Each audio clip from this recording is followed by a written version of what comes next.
Bismillahirrahmanirrahim. Assalamualaikum warahmatullahi wabarakatuh. Waalaikumsalam warahmatullahi wabarakatuh. Allahumma salli ala Sayyidina Muhammad wa ala ali Sayyidina Muhammad. Assalamualaikum.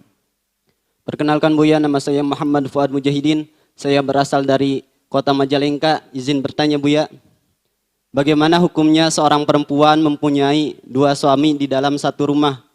Mohon penjelasannya. Syukran. Wassalamualaikum warahmatullahi wabarakatuh. Baik. Tidak.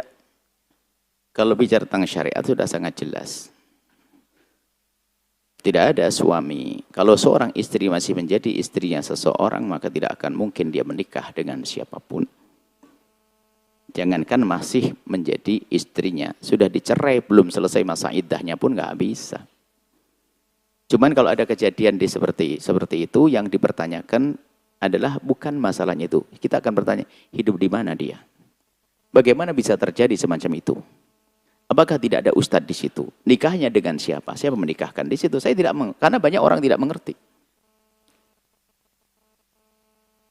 Sebab ada orang yang tidak mengerti, sehingga yang penting halal. Ya bagus, yang penting halal. Cuma tidak ngerti halal itu bagaimana. Sampai suatu ketika seorang perempuan dipikir yang haram itu hanya mencuri. Mohon maaf, ini ketemu. Ini wanita itu mulia sebetulnya, karena niatnya baik, cuma kurang ilmu. Suatu ketika ada satu diskusi obrolan, seorang yang menjual diri.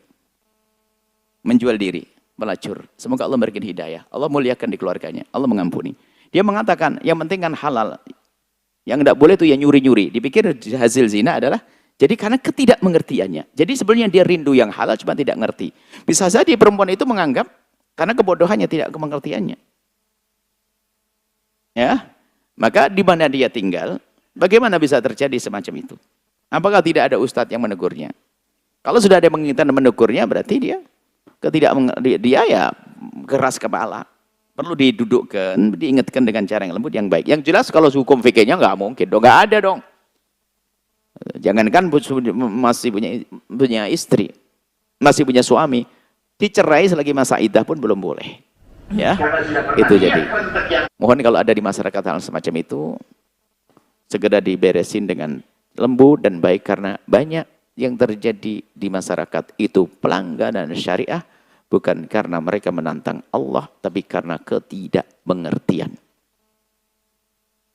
Jadi tidak mengerti, sampai suatu ketika sedih kita. Contoh, suatu ketika kita ada pengajian di jalan.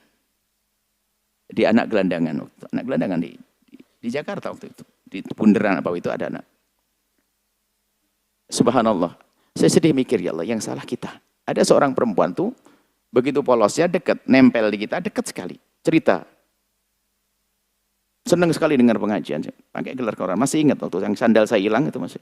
Sandal hilang ke masjidnya, bukan di situ. Saya masjid ke salah sebelah, sandal saya hilang. Saya nemeni satu anak, masih ingat sandal saya hilang. Saya ingin melanjutkan program itu. Sampai begitu baik, jemput kita dari stasiun, karena nggak ada duit. Sehingga bingung mau dilewatkan angkot, nggak apa-apa. Kenapa? Nggak apa-apa, ayo. Saya naik apa saja boleh. Cuman kalau permasalahan kamu nggak punya duit, ini ada yang punya duit, yang menemani kita ada punya duit. Sehingga naik taksi kita. Sampai di tempatnya, perempuan polosnya, ya Allah. Buya, bangga dia cerita, anak saya 1 di panti asuhan ini, anak saya 2 panti asuhan. Jadi punya anak 5, sudah belajar ngaji di sana. Nah, terus dia tanya, terus suamimu di mana? Saya nggak punya suami, Bu ya. Allah. Begitu polosnya dia. Satu sisi dia mengatakan tidak percaya. Jadi dia ya hamil dengan teman-teman yang ada di situ. Allah, ini kesalahan kita ini. Jadi tidak mengerti yang demikian itu. Sehingga dia masih bangga anaknya. Bang, ada anak saya ngaji di panti asuhan Sukabumi, belajar Al-Quran, sudah hafal gini. Ya Allah, berarti ini dakwah kita harus luas. Makanya jangan ribut ustadz itu. Dakwah itu harus kemana-mana. Ini ustadz kerjaan ribut, berantem, segala macam. Ini ustadz, ini kerjaan masih banyak, PR. Sesedihnya, ya kayak begitu. Makanya kayak begini ini bisa jadi orangnya tidak mengerti.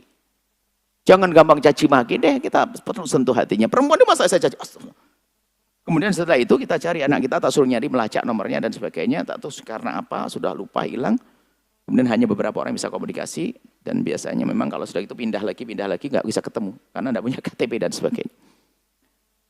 Sedih, jadi mohonlah jangan gampang merendahkan orang, mencaci orang. Kalau ada kejadian pelanggaran syariat di masyarakat yang banyak di antara mereka tidak mengerti atau tidak ngerti solusinya. Dia punya syahwat, tidak ngerti solusinya. Mau nikah banyak aturan. Sehingga dia berpikir zina saja. Pun punya anak ada yang menampung nanti panti asuhan. Sehingga sudah lepas dari makna kasih sayang, kemesraan, kebahagiaan. Cuman dia baik, buktinya waktu ada kita datang dia. Kan ada iman yang menjadikan menyambut kita apa kalau bukan imannya dia. Kami masih teringat itu beberapa tahun yang lalu. Sudah lama sekali ini. Saya nemeni Pak Asmanto siapa tuh, masih ingat sandalnya suruh nyari hilang. Kita beli sandal baru lagi. Bukan dia yang mencuri, bukan sandal, bukan. Salah tempat, masjid sebelahnya. Maksudnya apa? Tolonglah, jika ada kejadian di masyarakat, jangan dulu-dulu mendahulukan cacian. Mungkin yang salah kita. Salah kita. Saya tidak berani mencaci pria yang berdandan perempuan, apa yang namanya? Apa? Waria dan sebagainya itu. Karena saya belum pernah duduk dengan mereka. Saya belum pernah nasihati mereka. Saya ingin duduk manis dengan putri wanita-wanita yang kena HIV itu semuanya. Agar dia menjaga dirinya agar tidak lebih tersebar. Kami ingin yang dengan buah kejahatan. Kita ingin duduk dengan mereka. Sangat bangga ketika ada yang memfasilitasi kami untuk duduk dengan. Makanya tolong hai umat. Jangan para asatidz dan sebagainya. Kita harus lebih berpikir dakwah kita lebih luas lagi. Bukan hanya ceramah di mimbar, mendirikan pondok pesantren. Bukan itu. Banyak orang-orang yang pengen ngaji. Sekarang sepertinya kita menemukan di media itu berantem Ustaz, ini rebut itu yang diurusi bukan umat. Yang tahu yang diurusi apa itu? Ayo kita sadarlah ya para Ustaz itu.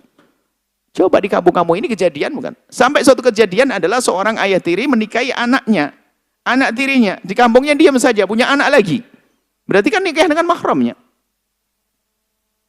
Itu ada. Dan dia ngerti, sak kampung diam saja.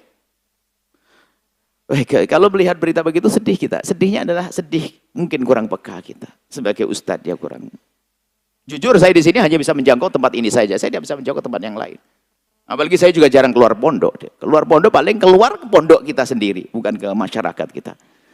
Masih banyak kekurangan. Mohon maaf kepada para umat Nabi Muhammad. Teladan kami, ya Allah ampuni kami. Kita belum bisa menjangkau banyak. Banyak pertanyaan begitu itu mesti dan tidak mustahil terjadi di mana-mana. Bahkan beberapa tahun yang lalu, kalau tidak salah di Jawa Barat mana juga, pertanyaan di sini juga kasusnya serupa. Sampai ditinggal. Bahkan ada berita juga kan di daerah mana itu sampai dikeluarkan sama suaminya karena dia menikah lagi dan sebagainya. Ini karena ketidakmengertian bisa jadi. Baik, itulah ya sedikit panjang karena kami ingin mengajak semuanya agar memandang orang-orang bermasalah dengan kasih dan cinta agar bisa kita kembalikan. Paling tidak ada ghirah di hati kita. Jangan cuek bebek. Jangan cuek bebek dengan permasalahan umat itu. Dan jangan ribut sendiri dengan urusan-urusan. Masya Allah, apalagi para asatid. Tolong Ustaz, kasih sayangilah mereka. Jangan ribut urusan-urusan yang gak jelas itu. Ini adalah kita perlu. Kita perlu menebar kasih sayang kepada mereka yang tidak mengerti. Sehingga terjerumus dalam kemaksiatan-kemaksiatan yang mereka sendiri tidak menyadari kalau itu maksiat. Allah a'lam bishawab. Setelah Anda menyaksikan video ini, jangan lupa berselawat kepada baginda Nabi Muhammad sallallahu alaihi wa alihi wa sahbihi wasallam.